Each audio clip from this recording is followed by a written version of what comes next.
Hey everybody, Dr. Dan here, and this week I'm talking about Chapter 7 in the text, which is probably the most important chapter for the semester, I would say, at least in the sense that it talks about the formation of the U.S. government. So when we're trying to connect past to present, obviously our government, which we're living under right now, it's important to understand the roots of government, and so there's a lot of cool stuff in this chapter about the Constitution and the Constitution Convention and Articles of Confederation, which come before the Constitution. So we're going to talk about all that stuff, and it's a big chapter because it's also the chapter where we talk about the Revolutionary War or the War for Independence, and there's a lot of material in here.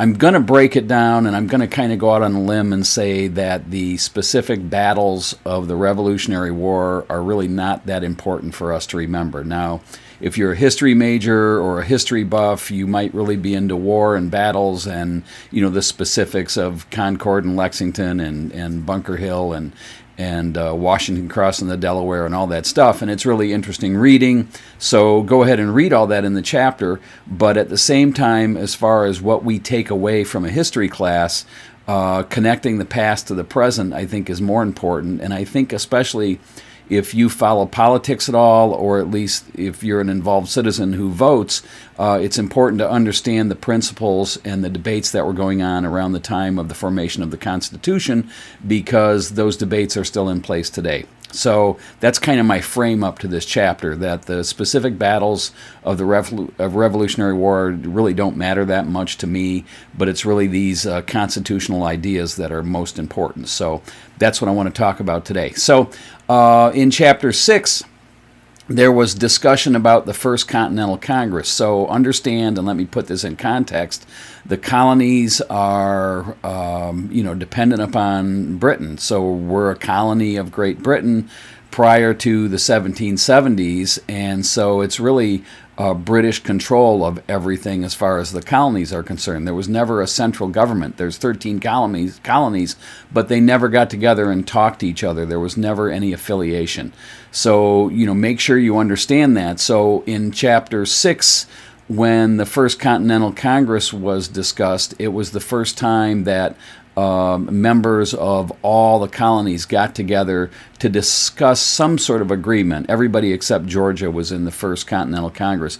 And at best, that Continental Congress was a very weak government. I wouldn't even call it a government. And for the purposes of our discussion in 7, the Second Continental Congress met in 1775 and basically agreed to put together a Continental Army, because on the backs of the Boston Massacre in 1774 and reaction to the Stamp Act and the Molasses Act and some of the other things that we read about in the last chapter, there was this fervor or this movement in place for independence, but it came really slowly. So that's sort of the context. There's no federal government. There's a Continental Congress, which is really weak, and it agrees to put together the Continental Army, which George Washington would head, and that would be the army that fights the Brits in the War for Independence. And I'm not going to talk about the battles.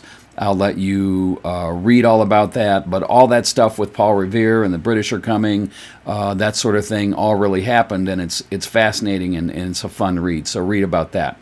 I want to jump forward to 1776 because in 1776, a Brit named Thomas Paine, who had been in the country for 2 years, wrote a pamphlet called Common Sense, which sold about 75,000 copies in the first few weeks, and it got a lot of people fired up. So what Paine talked about in Common Sense was this idea that the colonies should break free from Britain because the British system of government, which was based on monarchy and aristocrats, was outdated, and it wasn't democratic, and it wasn't very Lockean in the sense that the people had little say in government. It was all run by rich guys.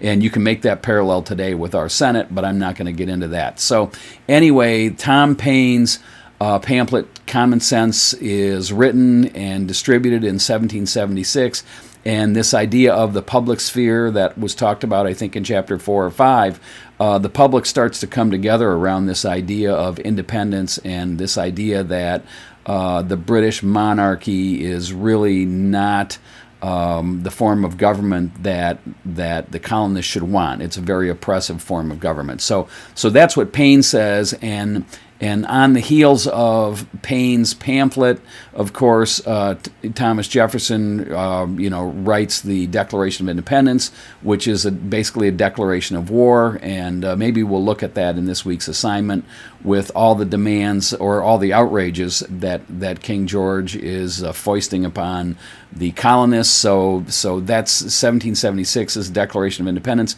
We celebrate 1776, but it was not the formation of the federal government by any means. So, there wasn't a president in 1776.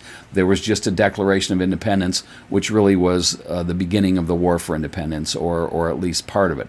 So around 1776, the other thing that happens is the Continental Congress writes the Articles of Confederation, which is actually a weak document and really went nowhere. And again, it was just strengthening this idea that the colonies are together. They're a confederation and they will do things together. But it really wasn't worth anything as a government document because it did not create a federal government. There was no mechanisms to raise taxes or for the colonies to work together in any meaningful way.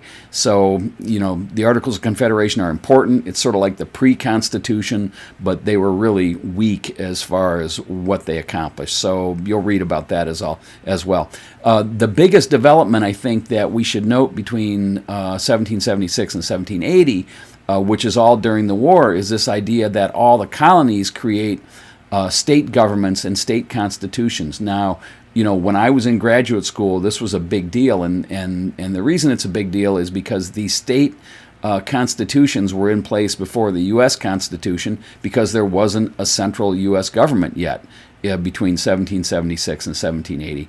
So keep that in mind, because the state constitutions, especially the state constitution of Massachusetts, were really a basis for the Virginia Plan, which eventually became the U.S. Constitution, and you'll read about that a little bit in the book. But the state constitutions are really important. There was a book I read in graduate school by a German historian, actually, named Adams, who went through all the state constitutions and pointed out the similarities and how ideas in those state constitutions were put together to form the federal constitution. So make sure you know that, because it's important when you talk about a republic that the states have their own ideas about independence and independent laws and rules. And you see that still today. State constitutions vary from state to state. As you well know, there are different laws in various states. So keep that in mind.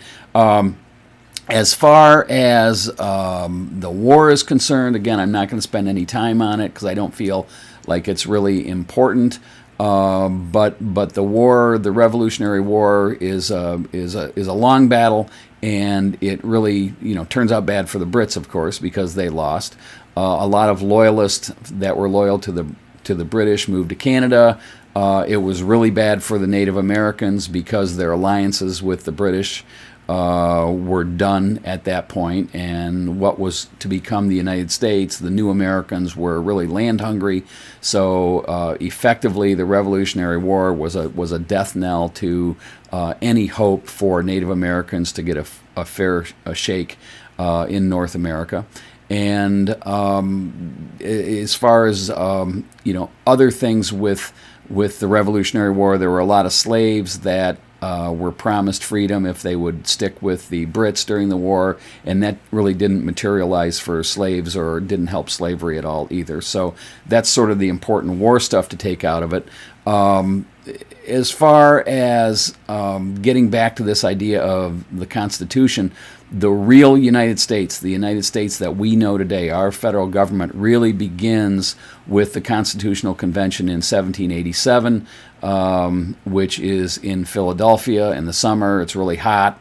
Madison's there, Washington's there, Jefferson's there, John Hancock, all the important, founding fathers, if you will, that you've read about. They're all there, and they draft the Constitution, which is interesting because there's this big fear of a strong central government. After all, we just fought a war for independence to get away from the strong parliament, the central government of Britain. So, American revolutionaries were really afraid of a strong central government. And that's one of the reasons that the Madison, brilliantly came up with this idea of the executive branch, the legislative branch, and the judicial branch of the federal government, this idea of checks and balances.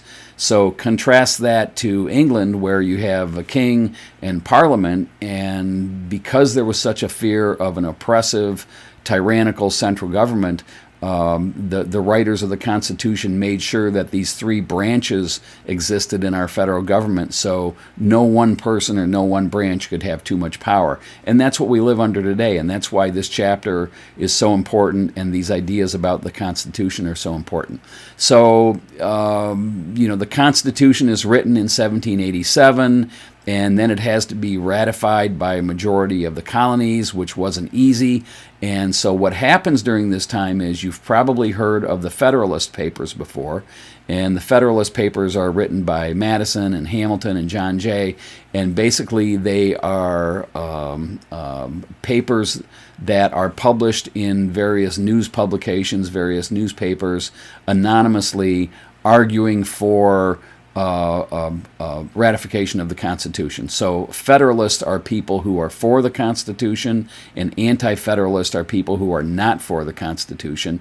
And again, I know you've heard of Federalists and Anti-Federalists probably in high school history, but just understand, Federalists are in charge of a federal government, or not in charge of, but in favor of a federal government, and Anti-Federalists are against the idea of a federal government. Again, this is a reaction to this fear of too much strength in Washington, and this is the core of our political debates today. How much power does Washington have, and how much power do the states have? And this has been the core of all the conflicts from the Civil War and all the way up to today, when you hear about libertarians and libertarianism, this idea that the central government has too much strength. When it comes down to debates about health care and national health insurance, can the federal government impose rules upon us? Does that mean that the federal government is too strong? So this idea of federalism and anti-federalism is really the core of the political debates today, whether it's taxes, whether it's immigration, whether it's federal health insurance, whether it's rules on corporations, the EPA, just how much power should the federal government have. So that's why it's important, because I would argue that there are still Federalists and Anti-Federalists around today. There's no clean divide really with the political parties, but I want you to think about that as you read this. So what happens is, in 1788, New Hampshire becomes the 9th state to ratify the Constitution, and it's agreed upon that the U.S. government, becomes what we are today, the United States of America. So that happens in 1788, and the Constitution says that on March 4th, 1789, that's when the United States starts. That's when it comes into being. George Washington is the first president. So really, we celebrate 1776 as, July 4th, independence, but it's really March 4th, 1789, that's the beginning of the United States as we know it. And it's a fascinating read.